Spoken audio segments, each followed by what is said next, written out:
Hey everyone, welcome back to FPL Fran. Today's video is going to be my Game Week 10 team selection. And as you guys know, I did wildcard in Game Week 8, so I rolled on Game Week 9, and I'm now landing here with 2 free transfers. What I have in mind is actually a move to really just go and adopt as many Arsenal players as possible. We saw Arsenal play in the Champions League, a pretty timid performance, to be honest, from, let's say, someone like Saka, but Gabriel Jesus and also Gabriel Martinelli were fantastic in that fixture. Nothing really to sort of write home about, let's say, whether that changes my mind on Arsenal assets. It's just one game of sample size. I'm not going to change my mind. And Sheffield United truly are a diabolical team. And I really think this is the time to jump onto Arsenal, even though we have Newcastle in Game Week 11. The case is that, for me, Arsenal are such a good team where I don't really mind a bad fixture because a lot of other teams that we're going into will have also a poor fixture in Game Week 11. For example, when you compare to, let's say, Brighton, Everton away is still going to be a slightly tough fixture. We can all laugh at Everton, we can all laugh at Jordan Pickford, but they're actually a half-decent team. Even West Ham, for example, will not have, let's say, an away fixture or a home fixture that's as good in Game Week 11. So when I see, for example, all the sort of valuable assets in the midfield, like Bowen, like Mitoma, and like the Arsenal mids, everyone sort of has a slightly worse Game Week 11, but no one really has as good a Game Week 10, and that's why I'm ready to jump onto these Arsenal assets. And unfortunately, I have to sort of find a way towards Saka. I think when we debate, for example, the Arsenal midfielders, it's Martinelli, it's Odegaard, and it's Saka. Very hard for me to actually see myself going towards Martinelli just because I think there are going to be games where, unfortunately, he might not be playing well and he can be hooked off early. Whereas with Saka, I don't really see that as much of a possibility. Yes, of course, in the Champions League game, we saw him get hooked off at 81 minutes, but I think it was mostly really just due to the fact that they do need to rest Saka at times. And unfortunately, of course, he sort of suffered from a knock in that fixture as well.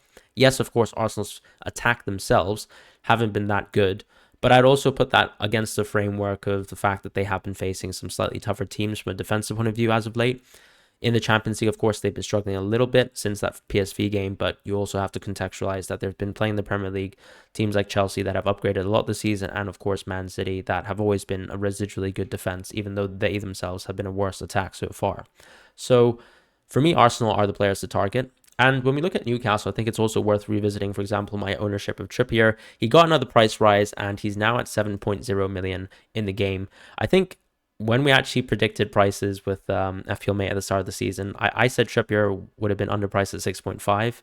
I predicted him to be 7.0, 7.5. I think this is actually a justified price for a player as good as Trippier, and I'm not surprised that he's gotten this many price rises so far, and no other player in these sort of defensive positions outside of Matty Cash has really competed with him on that position. So I think this is the time, though, still where you can consider moving out of Trippier. This is just simply a case where, at the price of 7.0, he's not someone that I see keeping for the entire season. I see myself probably getting back into Trippier on Game Week 17, maybe a little bit earlier than that.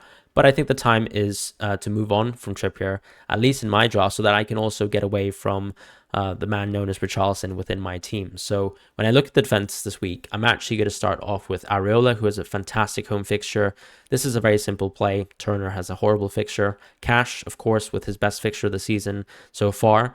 Luton Town at home should be a great fixture again. Once again, he's been in decent attacking positions, not really actually finding very good attacking spots and not actually taking shots, but the fact that he's sort of still there and thereabouts as a right mid, right wing back is fantastic. I will also be playing Pedro Porro here, which means that Colwill will be benched for this week, and joining my team is going to be Gabriel from Arsenal. So very, very tough call between Pedro Porro and Colwill. I think it was tough because Colwill has the home fixture, but I also have to say that Crystal Palace are playing pretty poor on the offensive point of view, and Spurs have also looked rather good on the defensive point of view in terms of, compared to what our initial expectations were. I think we have to contextualize that. With Angie coming in, we thought that Spurs would level up a lot on attack, but we also thought that they would level down on defense. So far, I don't think we've seen a huge drop in terms of defensive quality, even though they remain to be quite a poor defense.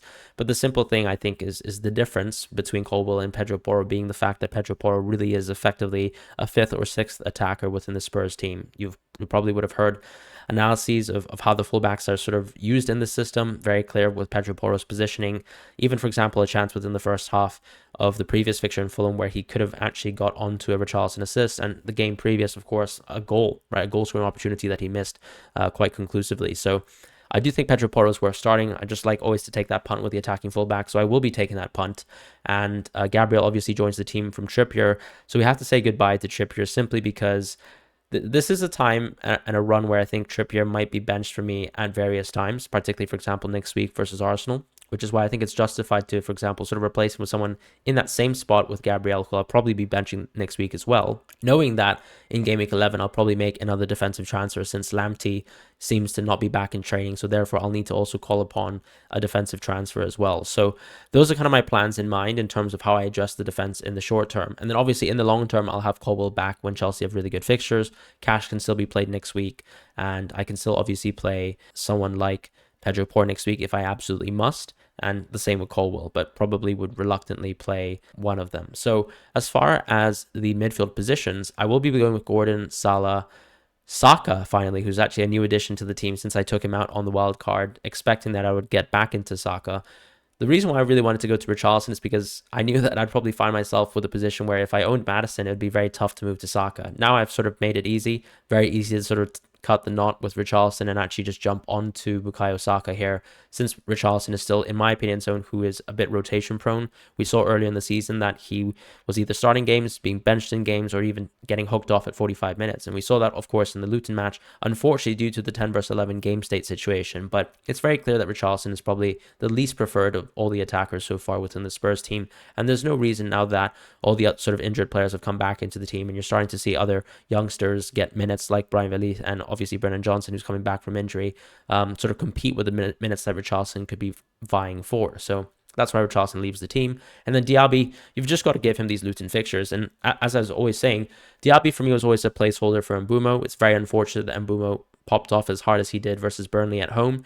And I'm sort of finding myself in a position where, look, I regret not owning Mbeumo last week, but I'm also happy to own Diaby versus Luton Town at home without having to force the transfer there. And whilst other players like Mitoma, for example, have good fixtures, I don't think it's as good a fixture as Diaby versus Luton Town at home. That's just simply what I believe.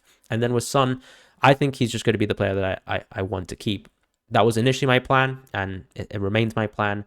And Trippier has to say goodbye. It was either Son or Trippier, and I've made that decision to say goodbye to Trippier unless something crazy happens within the European fixtures, at which point, of course, my team selection would change.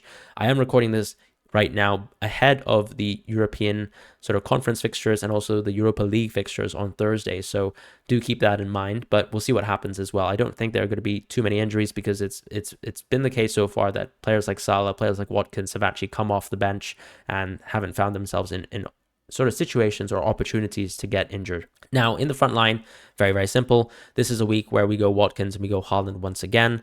However, I think captaincy is something that's definitely up for debate this week. When we look at, let's say, captaincies going forwards, Salah's going to occupy a lot of the captaincies, and a lot of people are thinking about going off of Haaland. But I still think, next week, game week 11, we're still going to be looking at a Haaland captaincy. But what about this week?